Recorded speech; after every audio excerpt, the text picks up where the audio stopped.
Dinner in Hell band. Oh, they are lit tonight. Man, we are blessed. I tell you, I listen to other podcasts and I'm thinking, man, we got it good over here. Yeah, even if they have a house band, they don't compare at all. Ours is like, it's almost like you're listening to a record. They play it tight to the T every week. Absolute perfection. Thank you. If we haven't said thank you again. Yeah, thanks, guys. And thank you to the studio audience. You guys are looking wonderful tonight. Yep. It looks like the seating's all cleaned up. We had an incident. We had mess in the last episode. We don't talk about that. The pirate episode had an incident. You have to go back, check it out. But yeah, it's all taken care of. We're ready to go.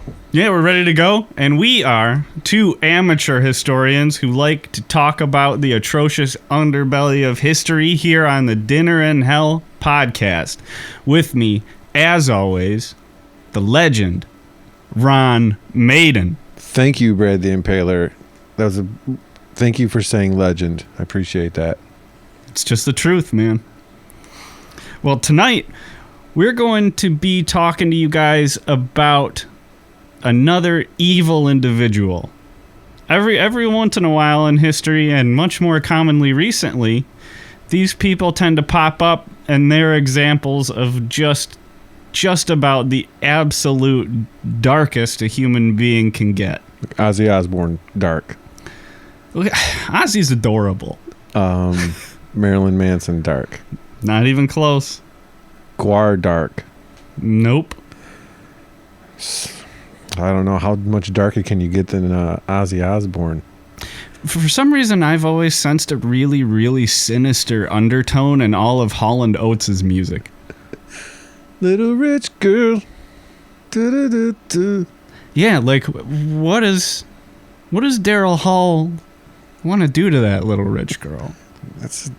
He was predicting JonBenet Ramsey. Whatever he's going to do, he's going to be wearing sunglasses, I can assure you. He would not take them off as long as there's a camera or something. Yeah. He's got sunglasses on. On his show, they're doing cooking. It's the cooking segment.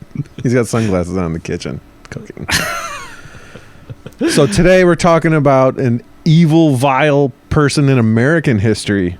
Yep, we're going to go back to the turn of the 20th century. Like 18-something? 1890s. 1890s. Imagine. Take yourself back. Imagine. Shut your eyes. Listen to our show with your eyes closed. Imagine it's 90 something. Yeah. Well, and we're going to be going to Chicago, the Windy City. Cool. Hopefully it's summer. Because the winter shit. Imagine, like Michigan, Chicago, winter. Ooh. Sucks. Yeah, but today we're going to be talking about H.H. Holmes, Mr. Henry Howard Holmes, or Dr. Henry Howard Holmes. Famous adult film star. H.H. Holmes. That's how dark we're getting today. Well, he's famous for another reason. During the World's Fair, the famous Columbian Exposition in Chicago, and preceding that, Holmes built what can only be described as the worst possible imaginable, basically, haunted house. I mean, I don't think of it as a haunted house. I think of it as a weapon. Gotcha, didn't I? That's much more apt. Curveball approach on that one. Yeah, so we're at it again with another serial killer, another historical murderer. I'm sorry. Oh, go ahead. This 1890 something Chicago is just when Chicago is starting to come around. Yeah, it's still developing. There's buildings being built. Mm-hmm. It's very quickly developing. The city's even expanding its territory rapidly. I can't imagine that's happened anywhere in this country in a long time, where they're just like absorbing cities next to it and pulling them in. Yeah. Well, along with all of the economic turmoil and changes that the sort of industrial revolutions got happening, when things change really fast, it's generally a bumpy ride, and that's no different with Chicago around this time we're talking about. It was a very violent place. There were something upwards of 4 murders a day in Chicago in the 1890s. Yep. Which is like a third of the amount of today's Chicago. Correct? Just kidding. I have no idea. I think probably should have looked that up, but I think Chicago might be murder capital of 2016 if it wasn't Detroit. I think it was Chicago. Probably it is. It's like nonstop over there. Hey, if you're out there listening and you're from Chicago, we just want you to know our thoughts and prayers are with you. Dinner in Hell's going to put all their energy. We're going to light a candle for you. Hope that you can be safe out there, our Chicago listeners out there eating sausage. Well, Ron, I just looked up the murder rate in Chicago for 2016. Yeah. People think of that as incredibly, like, the worst in the country right now. Mm-hmm.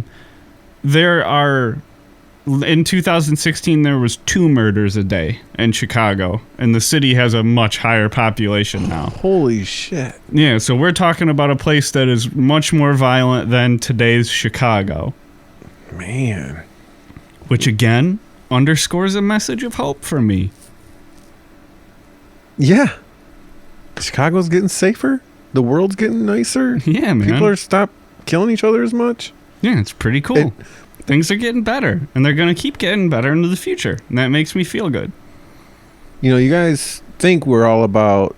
They don't have any idea how deep we take this show. We're not even here to talk about history.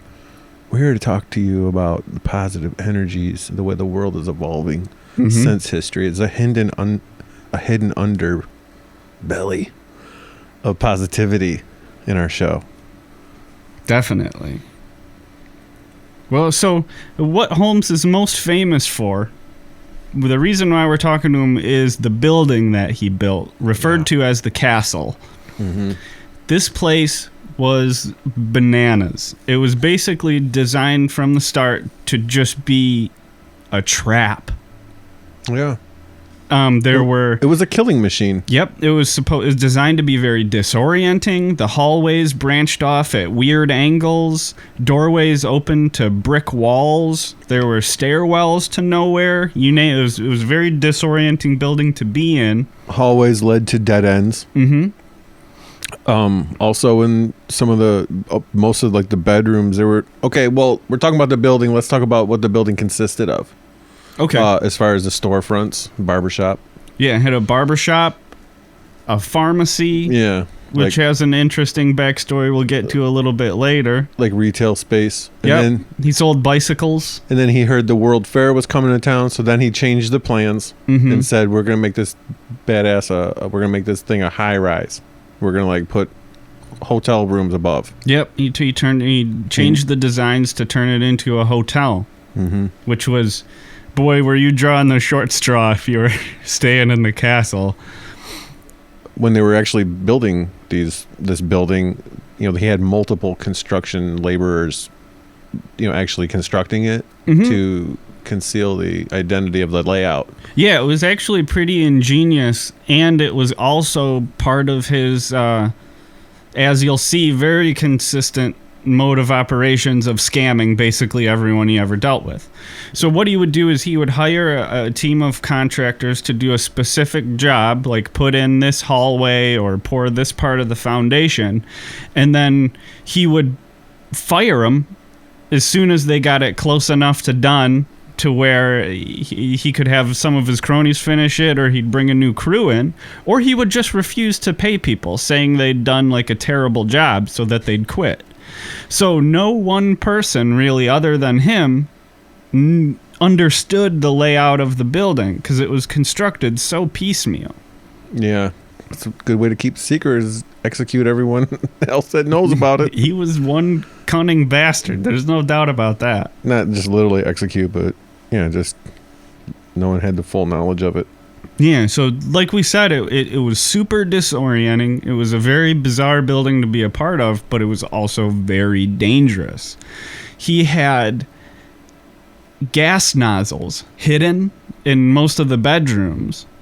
So from a remote location, he could just flood rooms, soundproof bedrooms, with natural gas to poison people. He had another room that was specifically set up for hanging people in. I thought he had a room that removed the oxygen. No? I thought he had a room that sucked the oxygen out. Oh, yeah, he had one of those too. It was like a vault. Yeah. Mm-hmm. It was an airtight vault. Yeah, so there's any number of ways you could find yourself trapped and facing your demise. You basically go to sleep there and you don't wake up. Yeah. Yep. Yeah. He had a chute leading from the second floor where his rooms were, where he kind of stayed, leading directly down to the basement for easy body removal. And what was in the basement? Well, that was where he got to work. He would, there was a crematorium, there were quicklime pits where he would have bodies dissolving, there was corrosive acid, so he could get rid of all the evidence. Well, almost all the evidence. We'll get to that too. Yeah. The chute, you mentioned the room, there was a room on one of the levels that he hung people in. Mm-hmm. You know, even if you woke up to the smell of gas in the room and you're banging on the doors, like Brad said, they were soundproof bedrooms. Yep, soundproof. And you couldn't hear people screaming in the next room. Yep, absolutely. And he was absolutely in control of everything, too. So he could lock doors from the outside. He could open any lock. He had absolute control over the environment. It's probably something that a lot of serial killers would have been very jealous of. Yeah. One time I went and saw this movie. It was by the people that made Saw. Mm-hmm. And it's about a thief that breaks into a house, but then the house is totally booby-trapped to where, like, there's no way he can get out. Like, there's a guy that... Oh, it's called, like... Is it The Collector? I think... Yeah. Yeah. Yeah. And, it's awful. But, I had to, like... Oh, I enjoyed it. I thought it was pretty good. Well, the Saw stuff, like bones cracking, that's not for me. Like, I don't need to see that in my life. Yeah, I gotta be in a mood. Yeah. For me, no. It's just... I could probably do it on a video game, like hack someone up, but, like, I don't want to see, like, a bone cracking on a movie. It's too realistic. As long as it's fictional, I can deal with it. But, like, seeing, like, what's his name? Joe Namath or whatever, getting his, like, I can't watch shit like that. There's injuries that I've never seen. Like, Josh Childress's knee. No. The guy that's super tall, not Josh Childress, the other guy that's super tall. There was the guy from Louisville in the national title game. Remember that? I did not see that on purpose. Someone freaking made a cartoon, put cartoon eyes on his bone, like made it funny. I was like, oh my god. Yeah, that was shin bone coming out. Real squirmy. So what kind of person? Take me back to H.H. Holmes, like from day one. Like, what kind of life did this guy have? Who what kind of person did it take to think up a building like this? Yeah, what does it take to create the soulless chameleon stalker of human prey? Let's find out. All right, so first of all, Henry Howard Holmes was not his real name. He was born in 1861 on May 16th as Herman Webster Mudgett, which is an incongruously adorable name. Hey, Mudgett. Hey, Mudgett. Park my car. Sure thing. Like, I imagine him to be an affable kid with a name like Mudgett. Hey, you hear about the new soda pop? It's called Pepsi. Yeah. Shut up, Mudgett. You're a nerd, Mudgett. Yeah, Mudgett. I'll change my name to something badass. Like Holmes. Say what? Yeah, Andy was from New Hampshire, too. I always think of New Hampshire as a really peaceful place. Yeah, shout out to our New Hampshire Twitter followers. Well, yeah, I'm sure there's at least a few dozen of you New Hampshireites out there. Yeah, but no matter where you are, if you have an extremely violent alcoholic father, you're probably not going to have a great childhood. That's a shame. Yeah, so all reports are that he was pretty regularly wailed on by that dude. Yeah. But I think you gotta have a combo mix. You got to have terrible genetics that leave you predisposed to being a violent psychopath. And then you also have to have somebody either abuse or neglect you real bad. So you're saying that a person could be born with normal psychopath genes, but be raised in like a pampered childhood and turn out to be not a murderer? Yeah, because lots of people It has to be triggered by the abuse. Okay. Who would be diagnosed as psychopaths or sociopaths can go on to have very functional, very normal lives. Some could have successful political careers. Politics is a big one. There's a disproportionate number of CEOs that are psychopaths. Psychopaths make great doctors. They make really good soldiers. There's all kinds of stuff they can do, and probably most of them don't murder people. Yeah. It takes like a combo mix to make one, I think, of a genetics and environment. Both nature and nurture you have to get shitty hands for both of those to become one, I think. Yeah, makes sense. Or at least generally speaking. Yeah, so he was a smart kid, and he was studious. Yeah. When he was a kid, according to him, he was bullied all the time. Which, I mean, with a name like Mudgett, probably invites punching. Eat this dog crap, Mudgett. Yeah. So, according to him, in one especially formative incident, some neighborhood kids grabbed him and drug him into a doctor's office, and they took him to the articulated skeleton. And they took like the skeleton hands and started touching him with it. Yeah. And according to him, this solved his fear. Trying to freak him out. Yeah, trying to freak him out. Let's touch Mudgett with the bones. Yeah, but knowing what I know about the way serial killers behave, he probably wasn't frightened by the skeleton. Started kissing it. Yeah, he was probably getting a little twitchy, pitching a tent maybe. Making out with it.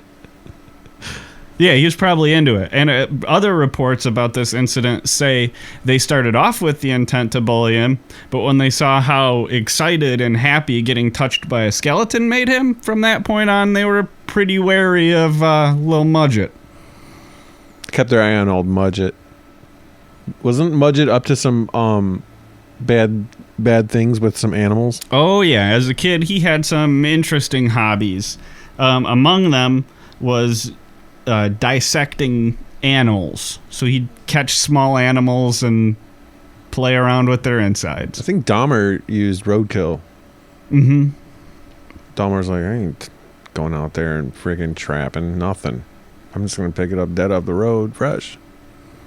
Yeah, abusing animals is, well, it's kind of been discredited, but it's definitely one of the McDonald triad, which is, some say, 3 behaviors predictive of making a serial killer. It's abuse. Let me see if I got it.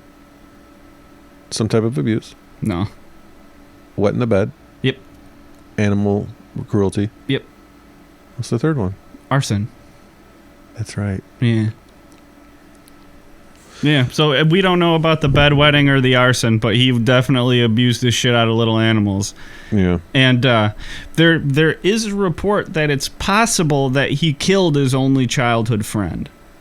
Really? Yeah, he had one friend, they said, while he was growing up, and he disappeared while Holmes was a kid, and he was the last person seen playing with him. So that could be Holmes' first. It could be his first. It's not substantiated. Nobody's sure about it. And a lot of the facts of this case are pretty suspect in one way or another. Yeah. But, yeah, I did see reports that he had one childhood friend, and one day they went out to play, and his buddy never came back. And considering who we're dealing with, as you'll see, I'm inclined to say he probably got his start off to killing pretty young. So, by the time he was 18, this guy's already, like, getting married and stuff, right? Yeah, he got married to Clara Lovering in Alton, New Hampshire, right after his 18th birthday. And they had a son named Robert Lovering Mudgett. 18 years old, has a kid. He graduated high school at 16. So he had taken a couple of teaching jobs in that between time. Oh wow! Imagine being so he's like super smart. Yeah, he's a pretty intelligent guy. Yeah, and he's later on he was a scammer. So he like uses intelligence for evil. Jesus. Yep. And he went to college after he got sick of teaching, not making enough money and stuff like that. So he started off at the University of Vermont, but found the curriculum not challenging enough, and he went to the University of Michigan. Oh. Yep.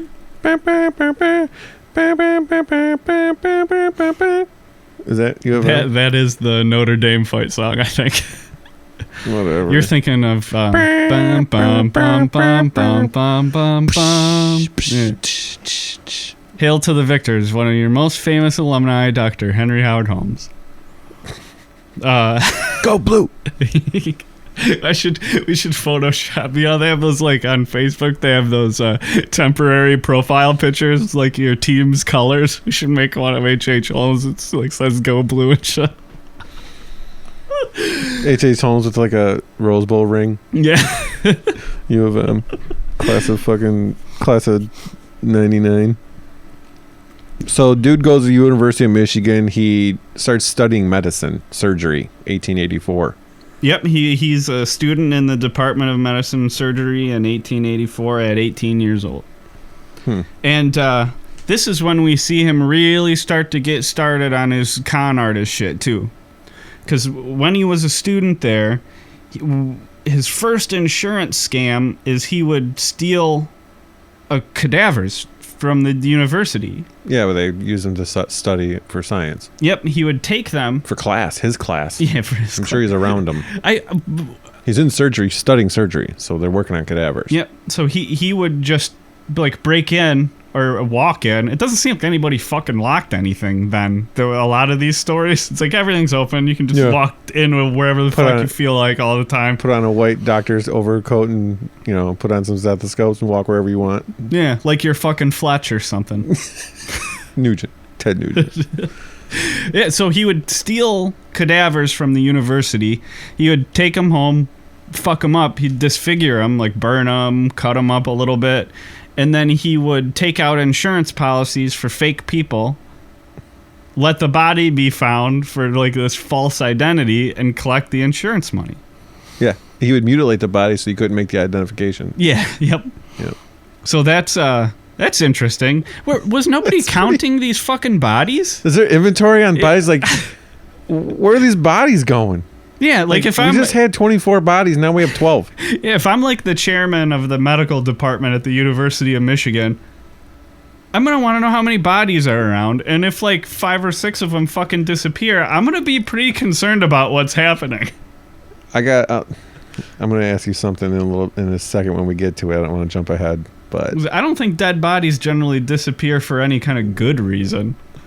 Look, let's move on because I'm going to bring a question back to you, and we're going to be resuming this conversation. Oh, okay. Okay. Yeah, so he would claim the victims died in accidents. Yeah. And I don't know how this works. I'm sure insurance companies have better controls these days, so I wouldn't get any ideas. Yeah. Yeah, so that wasn't the only scam he ran while he was at the University of Michigan either. He also took a job in his off time as a traveling book salesman. Yeah. So he'd travel around door to door, I guess, trying to sell books and doing it because he was really, really fucking charming. Yeah, and good at it. Yeah. Yeah, he would have been a killer car salesman. Because for a short period of time, he was the most charming person you could ever meet. However, the dude was like an empty person. Like, he had no real personality. He's just a killing machine. He's a shell of a person walking the earth. So he could never maintain his charm for that long because there is no... He, has no identity. He's like a... He has no emotional attachment to other humans. Yeah, to anything. So, it didn't last forever, but he could charm the shit out of people. And he was smart. So he could manipulate the hell out of people. He had a wife and a child, and unbeknownst to them, there was this psychotic killer inside of this body that they looked to as dad. Yeah. So, he took this job as a book salesman, And instead of, you keep a portion of the sales, I assume, if you have this job, but he just never went back. He just kept all the money from the books that he sold. Oh, by the way, you got to pay for the subscription up front. Yep. By the way, cash. Make it out to cash. Yeah, he's a scammer. He was a big-time scammer. Yeah, so he eventually graduated. He got his medical degree from Michigan, graduated medical school, and promptly neglected his family and just took off and left him. Yeah. Wife Clara, son Robert. Yeah. Sorry, and he just fucked off to New York. Look. New York's the place for me. It's calling me. This isn't the life for me here with you two. I'm sorry. I don't know. Yeah, except I don't think he told him jack shit. I think he just left. Yeah. Yeah, Bastard. so he just boogied out on him. And I suppose this is where his career as a murderer, as an adult anyway, seems to get kicked off. Because he takes a job as a pharmacist in Moore's Forks. Moore's Forks, New York. Yep. And he was seen in the company of a young boy, which seems suspicious in and of itself. Yeah, I don't even need to finish that thought for it to be concerning. If you knew HH and you knew that he lived alone in New York and with no children, and you saw him with a young boy, you'd probably be like, what the fuck? What was the young boy? Like, nephew in town? Yeah, well, at least people noticed it because that boy would disappear. The boy disappeared. Much like his childhood playmate did. He may have been reprising his first murder. So the authorities are going to be investigating the missing boy. Mm-hmm. And then what? He just leaves. He just takes off. Where's he go? Next, he goes to Philadelphia, where he takes the exact same job as a pharmacist, but a kid that received drugs from the pharmacy dropped dead. Shouldn't have died. It was like not life and death medicine. So it seems like he poisoned him. Yeah, like put 2 cyanide pills in instead of 2, Yes, and at this time he is still going by Mudgett. He's still Mudgett when he's in Philly. This is Mr. Mudgett doing this. Yep, so he's still Mudgett. And when people start asking questions about the kid dying... Then when he moves... Boop, he boogies right on out of Philly. Is this when he goes to Chicago? Is one of the next destination? Mm-hmm, yep. Chicago's where he winds up next. 1887, Holmes arrives in Chicago. Mm-hmm.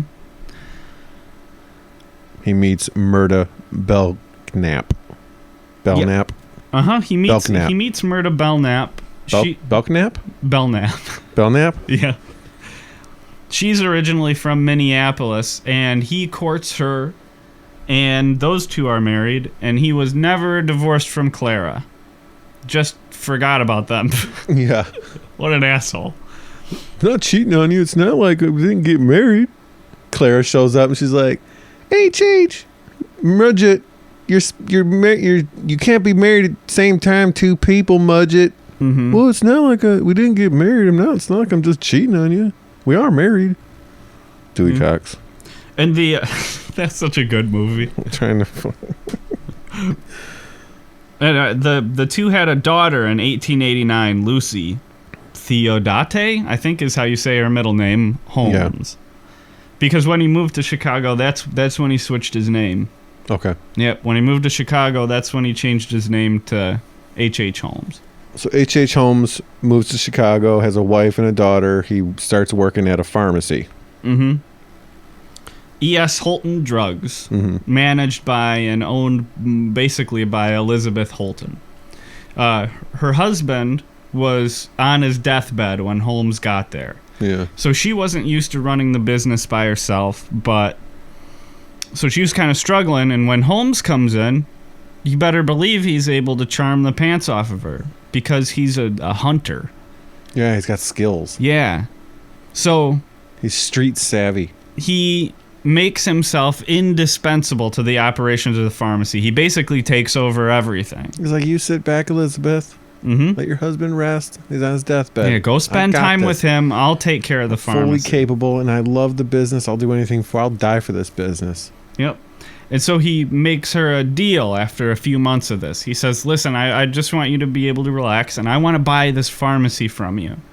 So he offered to pay her in monthly installments the equivalent of $2,700, which is a pretty big payment. Yeah. So... A month. A month, yeah. So you could be pulling in some cash. Yeah, or not, as you'll see. But so she agrees, and they settle on the deal, and eventually people stop seeing Elizabeth Holton come down. Yeah. She moved to California to live with some distant relatives. Yeah, if by California you mean probably dumped in the river or something, then yeah. Because he killed her after the husband died. Yeah. And just told everybody that she moved to California to be closer to family. Yep. And what do you know? Conveniently, she had just sold him the pharmacy, so it's all his. So now this guy's got a ton of cash. Now he's got... Across the street, there's an empty plot of land. Mm-hmm. And he's like, I got the perfect idea. I'm going to develop that land. He buys it and builds his murder mansion. And when he buys it, he registers it under a false name. It's not even his own name. It's not even his. It's a fake person. So he builds the murder house. He builds the castle. Yeah. And this is just really to hammer home what kind of shitty character we're dealing with here. He puts the pharmacy up for sale after he's moving everything into his new building. So a guy from out of town comes in and he assures him, he's like, look, I'm selling you this pharmacy. I'm doing great business. Like, there's no competition around here. Like, here's the deal. They make a deal. The guy's excited about owning his new pharmacy in a fast-growing city. Holmes just reopens his pharmacy directly across the street. Yep. Like we said, there was retail space, pharmacy. Yeah. That's awesome. So he just completely fucking threw that dude right under the bus. Just screwed him out of a boatload of money. Yeah, H.H. Holmes, world-renowned serial killer, scam artist, and fucking asshole. Like he'd be in like the asshole Hall of Fame. Yeah. Dude is a fan of Jack the Ripper. Yeah, it was reported that he devoured news about Jack the Ripper, who was killing prostitutes in Whitechapel. Big fan of his. Big fan. So big news in Chicago at the time is the fact that the World Fair is on its way. It's going to be in Chicago this year. Mm-hmm. It's just a massive, massive exposition. And at the same time, and this is around this time, is when women started to leave the home and started to be like out exploring, and like they used to just be like housewives, making cookies. Yeah, the turn of the 20th century was a time of advancement for women, and this is really the first time in history, at least in America, that they would strike out on their own. That generally wasn't a thing before now. Yeah. So because of that, they didn't have the collected wisdom and experience of doing that, so they're naive. Yeah. They're way too trusting. Coming from small town nowhere, Nebraska, into Chicago, where 4 people a day are getting murdered. Even just like other parts of Illinois, Mm-hmm. If you're not used to going out into the big city, it's a whole new world. So you've got people that are total street smart, like HH, roaming the streets of Chicago while this massive, crowd of tourism's in town for the World Fair. Yeah, and not only because there's naive people wandering around, but everyone is transient. There's a lot of people coming and going from Chicago. A lot of people don't have any close relationships in the city. Probably telegrams was communication. Yes. Communication was not super easy. Yeah. So if you leave home, you'd write letters probably. So nobody knows what you're at and what you're doing all the time. And they wouldn't know for like 3 days of mail time. Yeah, and we're talking about more or less before forensic science. There's no electronics, so there's no records, no credit card receipts, nothing. You can't track anybody. But even with not having any tools to do the job, during this period of time, it's likely that at least half of the Chicago police force was working on disappearances. So it's disappeared people are already a big problem. So it's really the perfect like hunting grounds for him. He can sense the weakness of the people around him. He knew just who to pick. And those are the kind of people that he would hire to work in his building and take careful note of when they stayed in his hotel. Were the naive young women, which is who he seemed to fancy the most. World Fair coming to town. He's got rooms to rent. Mm-hmm. And you check in. You go night-night. You don't wake up. Yeah, you might be done for. I was looking up something about the forensics. Mm-hmm. They didn't even... The first fingerprinting was 1890s. Like 1892. Yeah, so it's very young. It's right around sort of the dawn of any sort of forensic investigation. This is after... This is right at the end of HH probably, or his prime maybe. Yeah. So they would rent a room. Mm-hmm. There was gas nozzles in the room, like we talked about. Yep. And they would never wake up. They'd be missing. And then people start catching on to missing people. I mean, there's already 4 murders a day at the time. Well, it seems like... HH moves into town, and now it's like 5 murders a day. 4.2. Yeah. Well, around this time, well, he did something familiar, and he started neglecting his new wife and kid, too. And he kind of shunted them off to a house on their own, further outside of town, and just kind of forgot about them, too. Yeah, don't go by the mansion. Yeah. Telegram me. That Give way me you 3 could. days. That way you could really focus. If you come to the mansion and you hear that means I'm working. Yeah, so he would hire these weirdos, the naive, wandering young women of the young 20th century, or on the eve of it.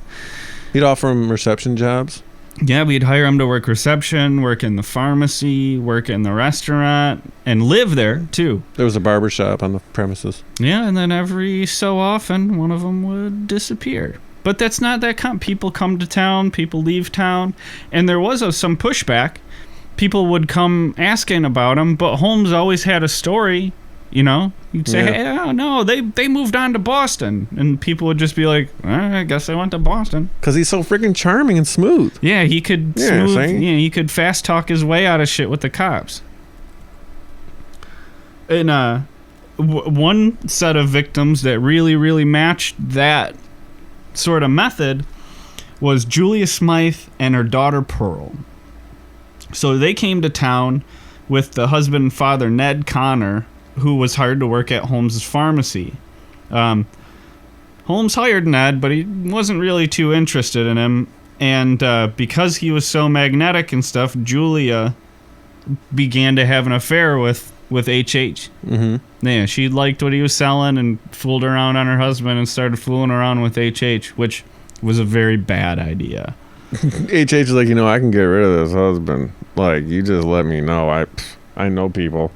Like, yeah, you might think that would be what would happen, but that would be only if H.H. Holmes even remotely cared about Julia, because he didn't.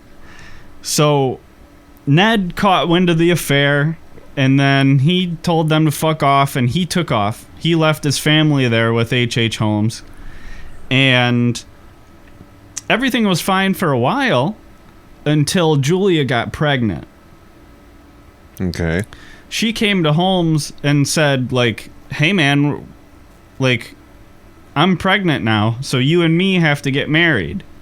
And his response to this was, okay, like, I'll totally get married with you. Yeah, of course, honey. If you let me perform an abortion on you first.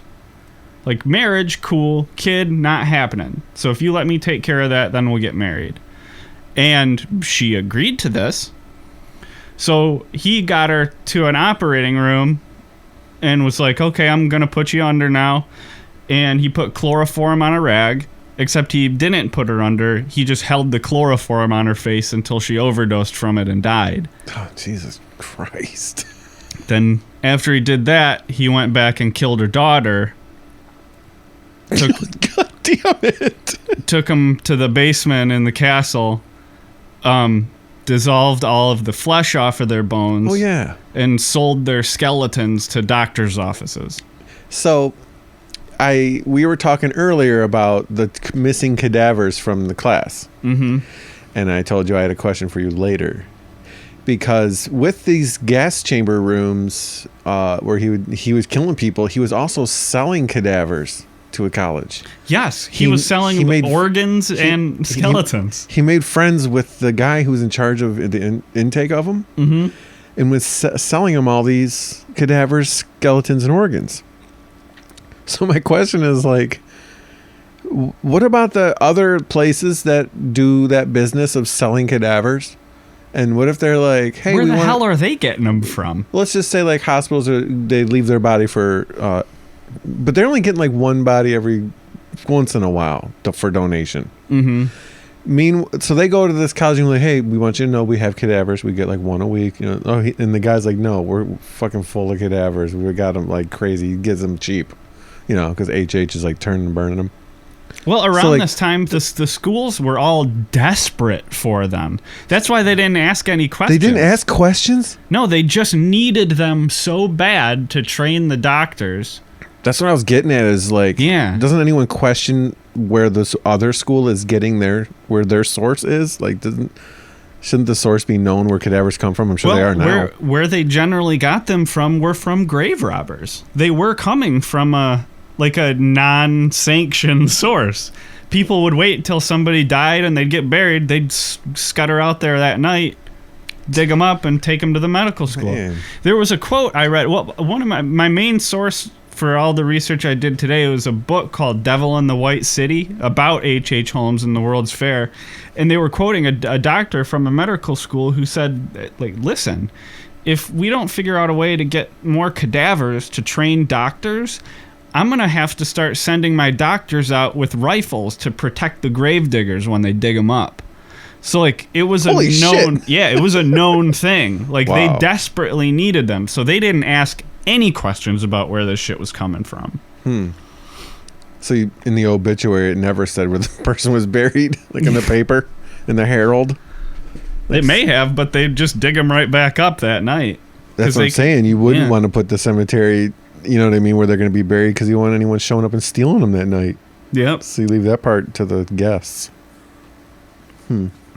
Yeah, so that was his general method of operations: gas them, clean them, sell parts. Yeah. And burn the body so you have just ash. Mm-hmm. One of the last things he got up to in Chicago after a while of operating this devilry place,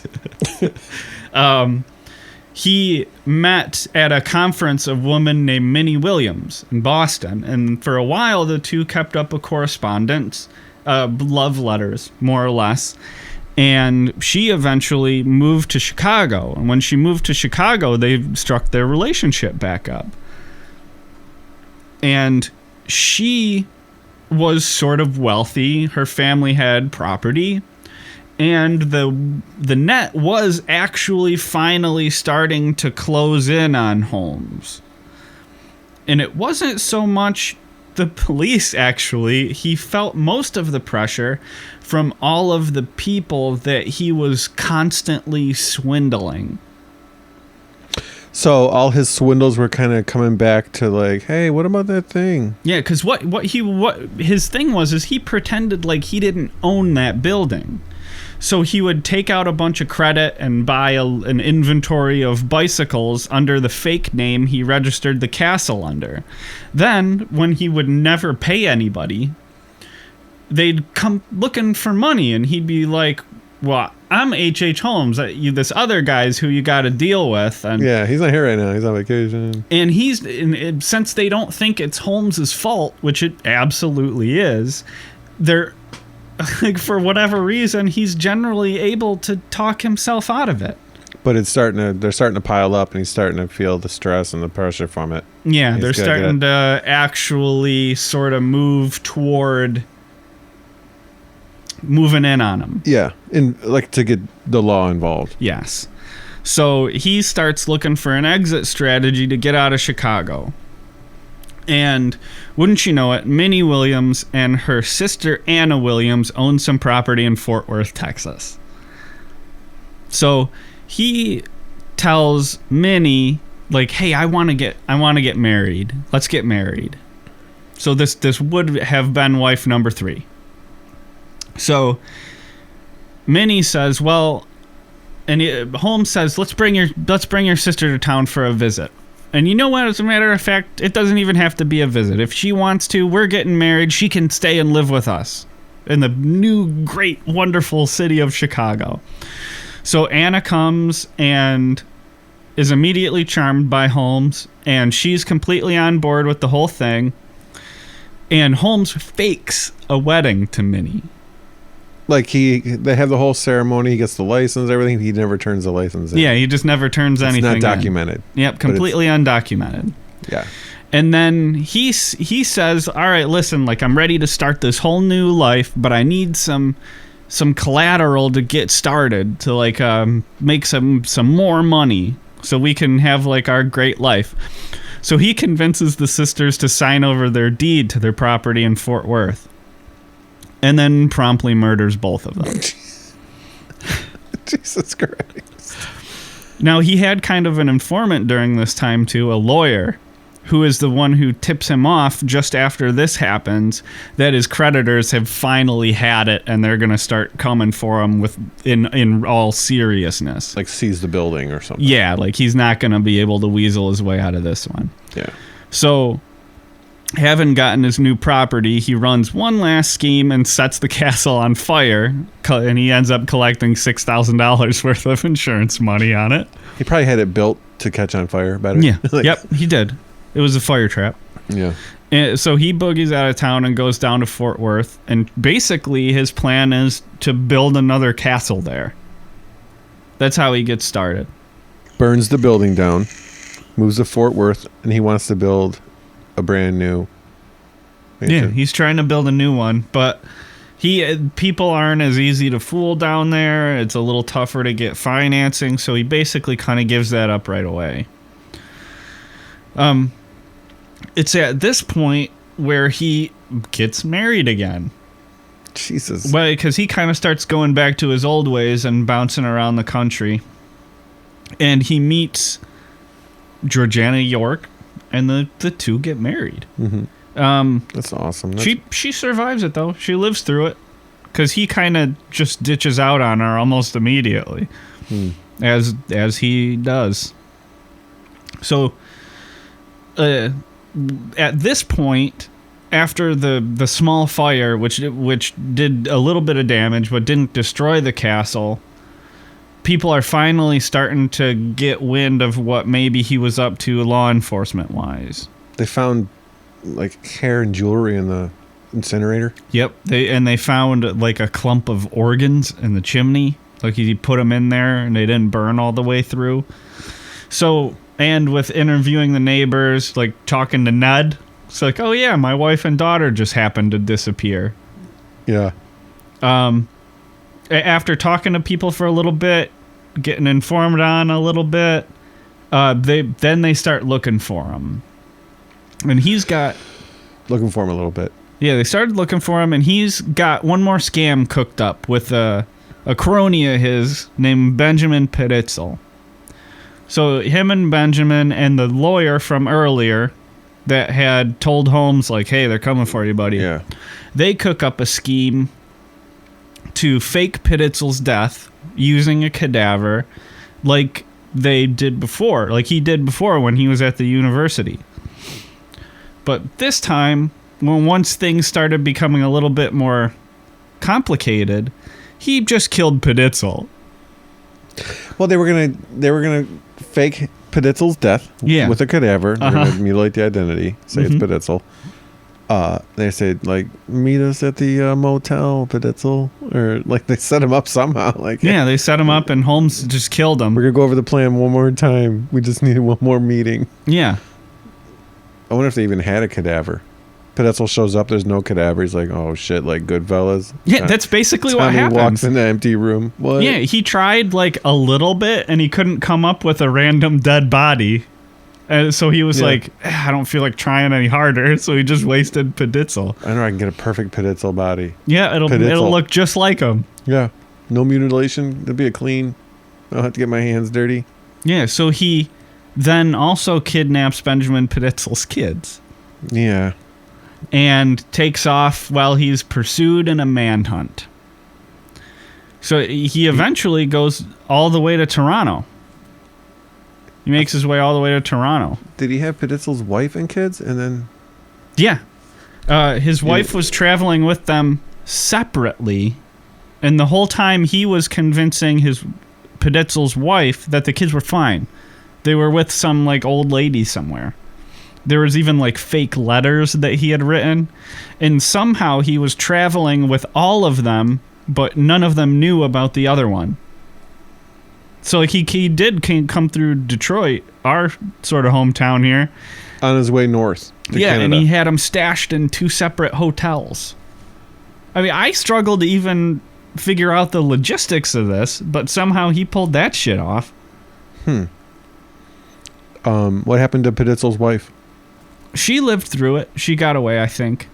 Yeah, so he was actually traveling with both of them separately, and she made it out alive, but the 3 kids that he got his hands on of hers, of which there were a total of 5, did not make it out alive. They were found by the detective that was hunting them down in Toronto, buried underneath the floor of a basement. What he did there is he crammed them all in a trunk, drilled a hole in it, and put a hose in from the gas outlet. He managed to make his trunk a gas chamber, just like one of his rooms at his house. Yeah, that seemed to be his favorite way to do it, and they found him like that underneath the floor in the basement of the house he rented in Toronto. But not too long after that, they finally got a hold of him. And after with finally having him, and after the authorities had searched the castles and interviewed everyone, there was no getting out of it. He was toast. The interview was way against him. He ended up being convicted for 4 murders, and he confessed to 27. But the actual total, because some of those 27 were later found out to actually still be alive, and there were way more disappearances that were like pretty reliably linked to him. So it's sort of a mystery, but the total is estimated at anywhere from, at a low end, 10. At an unrealistic low, it could be as low as 10. But at an unrealistic high, some estimates say he may have killed 200 people. I can believe that with what he had because I mean, if you think of the people that became missing with him up in his teen years. Yeah, he was like the fucking Henry. Yeah, he was like the fucking Henry Ford of serial killers. He built like an assembly line to kill and get rid of it, to get rid of the evidence, the bodies. I know I mentioned this earlier, but just the fact that he used his intelligent mind to do such vile stuff. Yeah, some people are just the world. He could have maybe developed cures for diseases. Some people are just born monsters. And this dude, speaking of born monsters, did he have a quote? When he was interviewed, he responded to the officers with like... Yep, he was... Before his execution, because he was sentenced to hanging for the 4 murders that he was convicted of. In America, hung. He wrote a memoir while he was waiting to be executed, and well, I think we'll leave you with a quote from the man himself. H.H. Holmes said, "I was born with the devil in me. I could not help the fact that I was a murderer, no more than the poet can help the inspiration to sing. I was born with the evil one standing as my sponsor beside the bed where I was ushered into the world, and he has been with me since." Yeah. He's like, Does that surprise you? I heard that he followed it up with, does that surprise anyone? Really? No. I imagined like a mic drop. Yeah. A mic drop and then a Holmes drop because he was executed by hanging. So, are there any other historical serial killers you guys would like to hear about? If so, feel free to tweet to us. At Dinner in Hell Pod. Yeah. Twitter.com. We're also at dinnerinhell.com. You can always email us at dinnerinhellpodcast@gmail.com. We're on SoundCloud and YouTube, and please don't forget to rate and subscribe on iTunes or Stitcher. And pass us on. Please share us. That's important. Thank you so much for listening. Thank you to the band for killing it. Ooh, sound great tonight. Thank you, Brad. Thank you.